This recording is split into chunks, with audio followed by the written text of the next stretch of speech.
Welcome back to the Mountain Morning Show, and I'm joined by Travis McGhee from FuturesANIMal. Hello, my friend. How are you today? Doing well. How are you doing? Fabulous. Yeah? Yeah. How was your Sundance? It was great. Yeah. That was your first one, right? Yeah, it was my first You're one now living. My initiated. first one living in town here. Yeah. Yeah. Yeah. It was a little crazy. A good crazy though. It's a little different, right? You know, I'm only, maybe a quarter mile. So it was interesting actually getting here this morning and it only taking, the usual 2 minutes versus 45. Exactly. So. Yeah, there's a certain amount of time during the day when you do not want to make any kind of trip towards Kimball Junction whatsoever. Oh, yeah. Or absolutely. really, well, anywhere out of town. Like, Yeah. you just really want to stay right here. Well, absolutely. Yeah, I was definitely inside my house quite a bit. So. Were you? Yeah, or skiing. So. Well, the skiing is great during Sundance for sure. And of course, we're looking forward to snow tomorrow, aren't you? Oh, man. I can't wait. That time, right? It is that time. So, one of the things I know a lot of people are looking forward to also, they're hoping that they see stock market prices start to go the other direction. Go back up again. I got to tell you. It's been a little scary. Oh, man, January. I'm not like real excited about what that's looked like. I mean, we've seen we talked about this. It's kind of funny. You and I we were on this. We were spot on. You and I talked about it right at the beginning. Yeah. We said, look, it was going into Sundance. We said this. Look, it's been good for a really long time. You kind of have to start to be a little cautious when it's like that, right? We start to wonder if there's just an adjustment coming. And sure enough, there's about a 3% adjustment came. There's always an adjustment. What goes up must come down eventually. Yeah. And you're right. We set it for certainly almost the entire month of December. You know, it was a slow grind higher for about a quarter for 3 months. And not that that's not sustainable, but just like anything, I mean, for a healthy market, you want to see pullbacks at some point in time. You don't want to just have this substantial, 10% increase with no pullback to speak of. So we knew it was coming. What was going to serve as the catalyst for the move down, no one really knew, but I seem to think that a lot of investors were just waiting for a reason to start selling off the market in any way possible. Yeah, well, they did it despite the fact that we'd heard numbers out of retail that said, hey, Christmas wasn't as bad as we thought after all. And, we heard a lot of things that sort of lent towards it should have been pretty decent. But I think people are still, I think it's a matter of being a little bit reserved. People are, it's that time of year when we usually are, frankly. It's that time of year. And again, we had a 30% move in the broader market, which is a heck of a move last year. There have been some good numbers, but there have been some bad numbers. We've started, we're right in the midst of earnings season, so all the corporations are reporting their fourth quarter earnings, and there's been some pockets of good, but they've been less than stellar to speak. And what a lot of folks are looking at is forward guidance. That's what a lot of and most investors pay attention to is what's going to happen in the future with these companies. What does the revenue look like? How are they looking moving forward?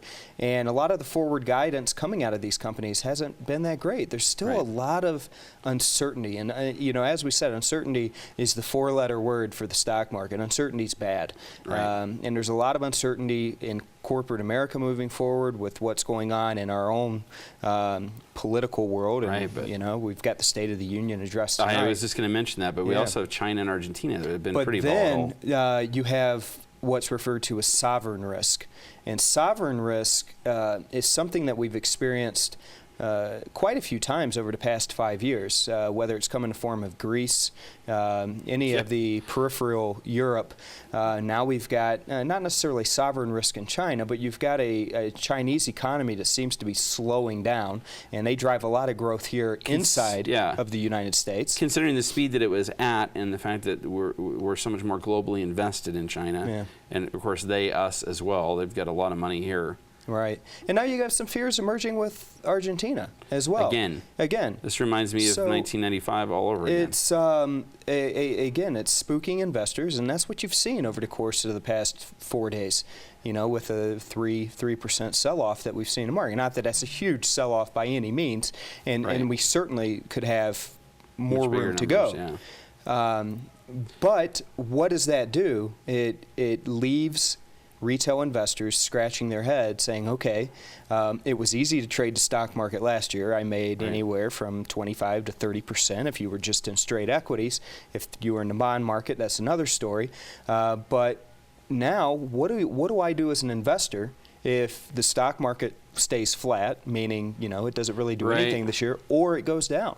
Where am I going to find return on my investment? I can't find it in the stock market if it's down. I can't find it in CDs when we have historically low interest rates. What am I going to do? We start looking for a place where we can see our money. We can see a benefit in planning on a down market, right? So that's where we start looking at futures and saying, we can kind of look at that as a possibility. And one thing that we've stressed on this segment over the course of the past 4 months or so has been opening, and broadening your horizon to alternative asset classes, alternative investments, whether that comes in the form of options, whether it comes in the form of futures, commodities, whatever the case may be. It's always finding other opportunities that are out there. There are opportunities that exist aside from just the stock market or just the bond market, and it's finding those opportunities.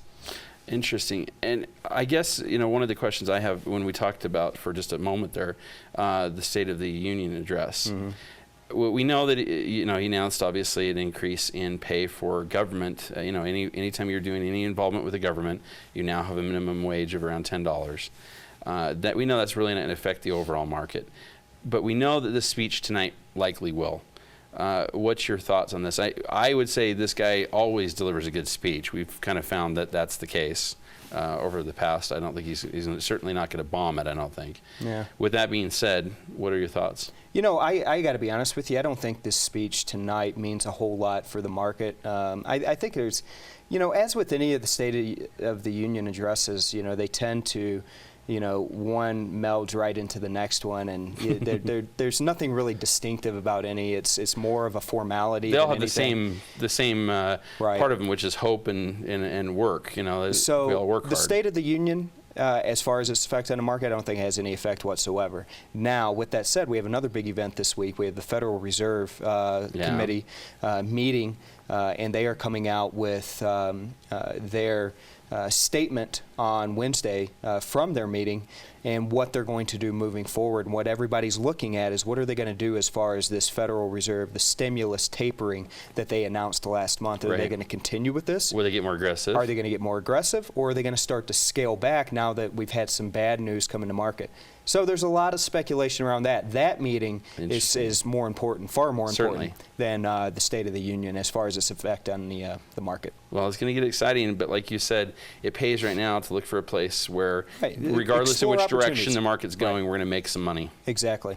All right. Exactly. Well, a good place to do that, of course, is with Travis McGhee, FuturesANIMal. Yeah, Joe. Thank you so much for being here, as always. Thanks for having me. Good stuff. And we're going to have that Park City event. Oh, I almost forgot. Yes, please talk about that over at Deer Valley. No, it's fine. Yeah, we're going to be up at Deer Valley on February 22nd. We do have the registration up on our page.